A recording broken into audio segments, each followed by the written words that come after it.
பிரியமானவர்களே, இயேசுவின் நாமத்தில் உங்களுக்கு என் அன்பின் வாழ்த்துக்கள். எப்படி இருக்கீங்க? நல்லா இருக்கீங்களா? இந்த இடம் அழகா இருக்குதா?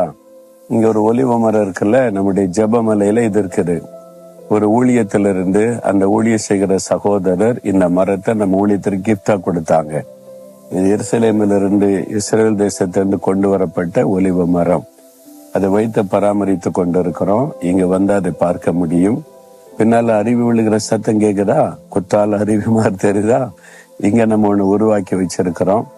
ஜெபிக்க வருகிற பிள்ளைகள் ஒரு இயற்கை சூழ்நிலையை உணர்ந்து ஒரு ஒரு அட்மாஸ்பியரோட இருக்கணும் என்பதற்கு தான் நிறைய காரியங்களை ஆண்டோடைய வழி நடத்துதல் படி செய்து வைத்திருக்கிறோம். நீங்க வந்து இங்க ஜெபிக்க வந்தீங்கன்னா தங்கி ஜெபிக்கலாம். இந்த மாதிரி அழகான இடங்களை பார்த்து ஜெபத்துல நீங்க தரித்திருக்கலாம்.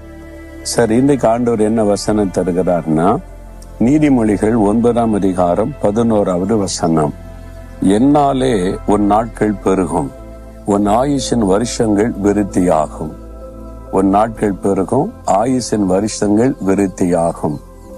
மனிதனுடைய ஆயுச நாட்கள் 70 வருஷமும் பலத்தின் மிகுதினால் 80 வருஷம் அப்படின்னு சொல்லப்பட்டிருக்கிறார். அந்த காலத்திலேயே இப்ப ஆயுச நாட்கள் குறைந்து கொண்டே வருகிறாரு.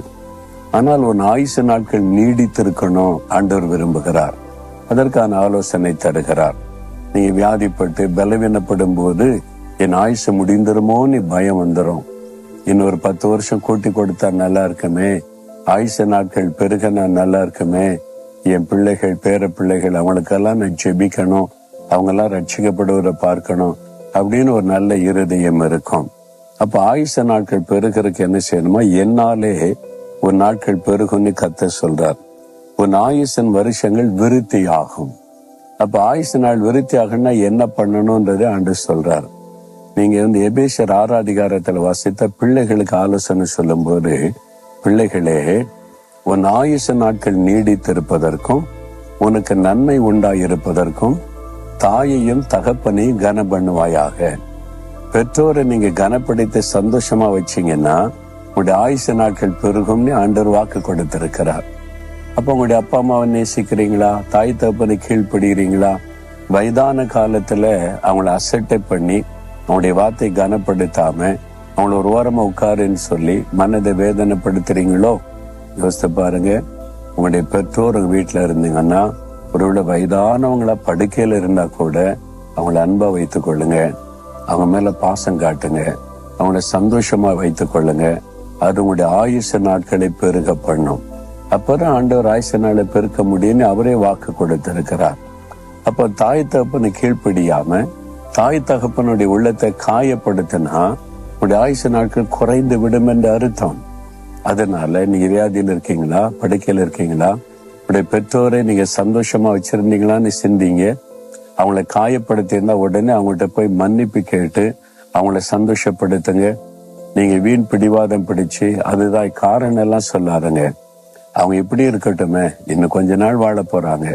நீங்க போய் உங்களை தாழ்த்தி அவங்கள்ட்ட மன்னிப்பு கேட்டு ஒப்புரவாகி அவங்கள சந்தோஷப்படுத்துற காரியம் செய்யுங்க. வியாதி சுகமாயிரும், ஆயுச நாட்கள் நீடித்திருக்கும். கர்த்தராலே அது நடக்கும். இதெல்லாம் செய்யாம மருந்து மாத்திரைக்கு ஆஸ்பத்திரிக்கு ஆயிரக்கணக்கா லட்சக்கணக்கா பணம் செலவு பண்ணி நீங்க பெரிய பலனை பார்க்க முடியாது. வசனத்துக்கு கீழ்ப்படியும் போதுதான் அற்புதத்தை நீங்கள் பார்க்க முடியும். யோசிச்சு பாருங்க. உங்க அப்பா அம்மா பார்த்து எவ்வளவு நாள் ஆச்சு? இல்லைங்க, அவங்க இறந்துட்டாங்க. அவங்க உயிரோடு இருக்கும்போது நான் சந்தோஷமா வைக்கல, இப்ப என்ன பண்றாரு? ஆண்டவருடைய பாத்துல போய் விழுங்க. நான் தப்பு பண்ணிட்டேன் ஆண்டவரே, என் பெற்றோரை சந்தோஷமா வைக்காம போயிட்டேனே, என்னை மன்னிச்சிருங்க, என்னை மன்னிச்சு எனக்கு இறக்க செய்யுங்கன்னு ஆண்டவர்கிட்ட அழுதுங்க. கர்த்தர் ஒருவேளை இறக்கம் செய்வார். அதனால உங்க தாய் தகப்பனை அற்பமா நினைக்காதுங்க. மனைவிமார் உங்களுடைய தாய் தகப்பனா இருந்தாலும் கணவனுடைய தாய் தகப்பனா இருந்தாலும் எல்லாரையும் ஒரே மாதிரி நேசித்து அவங்க சந்தோஷமா இருக்கிற மாதிரி பார்த்து கொள்ளுங்க. அது உங்க குடும்பத்துக்கே ஒரு பெரிய ஆசீர்வாதம்.